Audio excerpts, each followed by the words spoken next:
Hello, my name's Anjali Harvie. I am a realtor with Keller Williams Experience Realty. Um, and over to you, Brad. My name is Brad Trojan. I'm a mortgage agent with the Mortgage Coach. And we are here today to present our debut of Talking Point Tuesdays. This will be a 5 episode series. We'll be releasing a new episode every Tuesday throughout the month of March, just talking about different various aspects of real estate and mortgages, particularly in Ontario. But we wanted to give advice to everybody all across Canada for that matter, because it's certainly been challenging times, but I feel that Anjali and I, we can provide great expertise for all of you guys. So we're going to jump right into it. Our first topic is covering first-time home buyers. And I'm going to let Anjali jump in here to talk about the basics of saving for a home. Yeah, so for first-time home buyers, we have 5 major points we're going to talk through with you today. The first one, as Brad mentioned, is saving for a home. So, of course, it's your biggest first purchase that you will have. And generally, it consists of putting 5% down as your down payment. However, that is not the only cost that you have to think of. There are many different various costs for closing costs, different things that may come up just depending on the house that you're buying. It's suggested that you save at least 2% on top of your 5% for your down payment when you're saving for a house. Even better is to save up to 20% because usually when you're buying your first house, it's not, all of the points may not be checked off, and you never know what different things you can run into. Also, depending on whether or not you are wanting to put mortgage insurance on your home, you will need more than 5% down. So yeah, that's the biggest thing with saving for your house as well, depending on if you start with hand-me-downs for your first home, like I did for many furniture pieces or different things to fill up your house or not. You may also need more money to save to fill your home with all of the different appliances and kitchenware and things like that you might need as well. Yeah, so as Anjali said, it's important. The biggest thing is sorting out your finances. It's one of the biggest investments you'll ever make in your life. So it's very important to figure out what you want to do. So one of the biggest things is you want to choose a really good mortgage broker to work with, because mortgage broker will give you access to 20 to 25, sometimes 30 different lenders to ultimately find you the best rate or find you the best package to work with. And another big step is getting pre-approved. It makes the process so much easier for you and the mortgage broker to find out exactly what you're approved for, so you don't waste your time looking at properties that you may not be able to afford at this point in time. By getting a pre-approval, you're then able to work with your realtor and your mortgage broker accordingly into terms of looking at various properties in your price range, and it's just more likelihood of being able to find a property that will work for you. So another thing is, again, just realizing all the added costs and understanding of your budget. Again, it just makes the process so much easier. So from there, when you get pre-approved, you begin shopping for your home. Biggest thing is you want to choose a trusted realtor to work with. And trust me, I know there's thousands out there, but there are very good ones out there. And yes, Anjali, my partner over here, is a really good one I would refer to. But the big thing is you want to be able to build an established relationship, right? And trust is a big thing. And from there, you want to be able to work with your realtor, discussing your wants and needs and deciding whether if you're looking for income from a rental unit, or if you just want to get into your first home, or if you're looking to upgrade to a second home. That's a big thing to communicate with your realtor. So not only that, I've come up with a model that you want to work with a big three. And by a big three, I mean that you want a great realtor, a great mortgage broker, and a great real estate lawyer. And Anjali, if you want to jump in on that to further discuss the importance of that. Yeah, definitely. Having those trusted vendors that you work with that are local and know the area is so important.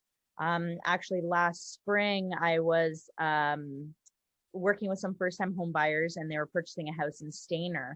And when we were doing a home inspection, we used a local home inspector, and there was actually a cistern in the basement, which is very common actually for Stainer, and nothing to be alarmed about.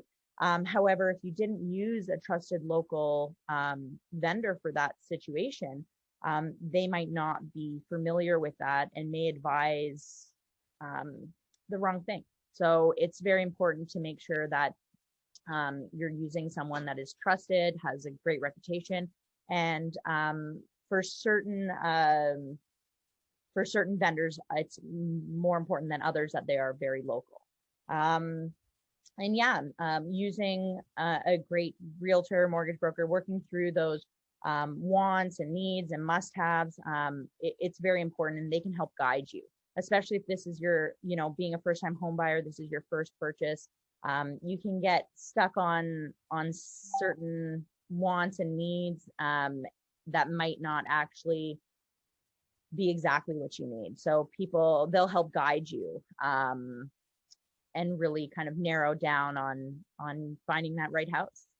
So the process is also a lot easier when everyone works together. So having people that work really well together, like Brad and myself and different lawyers that I've worked with. I'm sure, Brad, you've worked with probably some similar ones, but different ones as well. And being able to keep everyone in the loop is very important and makes the process go very smooth. So another point that I wanted to bring up is about utilizing some of the first-time home buyer programs that are out there. So one of them in particular that many people don't know about is that there's a first-time home buyer tax credit. So when you do your taxes the year that you buy a home for the first time, you can actually save up to $750 on your taxes. So depending on whether or not you do your own taxes or you work with an accountant, they may advise you on that. But if you're like myself, that this year I can't do my taxes on my own, my business has grown too much, which is good. But if you are doing your taxes on your own, just be aware that there is up to a $750 tax rebate that you can have on your house or on your taxes. There's also a different incentive called Canadian Government Home Buyers Plan. So it's kind of a little complicated, but essentially what it is it allows you to withdraw from your RSP to help you buy a house if you're a first-time home buyer. And then one of the most common ones that people know about is for land transfer tax rebate. So if you're a first-time home buyer, you can save up to $4,000 on your land transfer tax, which is also a big added cost that people don't always think about, that you have to pay up front when you're purchasing a home, and it can be quite a few $1,000s. If you're purchasing a house with a partner or someone that has purchased a house already, unfortunately, you don't get that rebate. But if you are buying it on your own, or you and your partner are buying a house for the first time, then you do save up to $4,000, which is wonderful. Yeah. So another big point that we want to bring up is staying within your budget. But what I mean by staying within your budget, I'm talking about staying within your budget once the purchase is made. Once you've firmed up on your home, you may get excited and be thinking, oh my goodness, we've got our home. I can go buy that new car, or we can go on that vacation. We can go buy a $3,000 couch. Don't do it. Do not do it. When you buy your first home, or your second home, whatever it may be, I can't strongly advise enough to stay low. Whatever your spending habits were the prior 3-4 months, stay low. And what I mean by that is don't surprise the lenders with significant spending, because that can affect your debt income ratio, that can affect your credit score. And there have been some horror stories of people losing their homes because their ratios or scores have changed, and all of a sudden the lender doesn't want to approve it anymore. So when when your deal closes and you're ready to move into your new home, just stay low for a little while. Just keep grocery shopping to a minimum.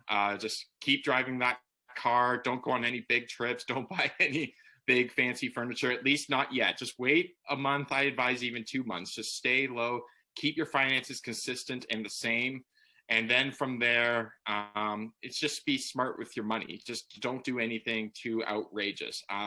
I know it may sound silly, but trust me, that's the biggest mistake I see in this industry, particularly first-time home buyers.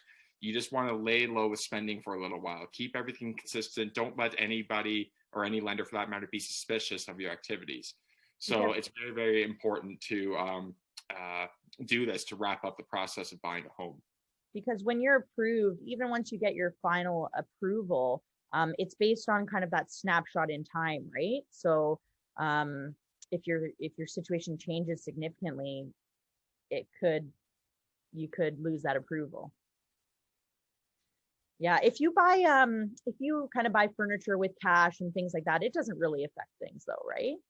As long as you still have your down payment and yeah, oh yeah, just like the basics have are a fine. big garage sale and then decide to yeah, just nothing outrageous. Like for example, like if you're just, median income family, don't go buy $30,000 worth of furniture or car right away, or just nothing that may make the lenders go, oh, wait a minute, like where'd all that money come from, right? Just lay low for a little while and things will be okay.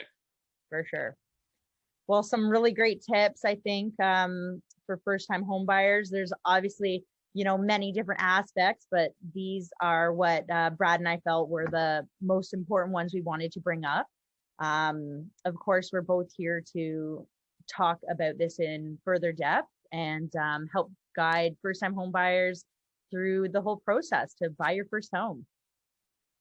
Yeah, and we thank you guys for joining us.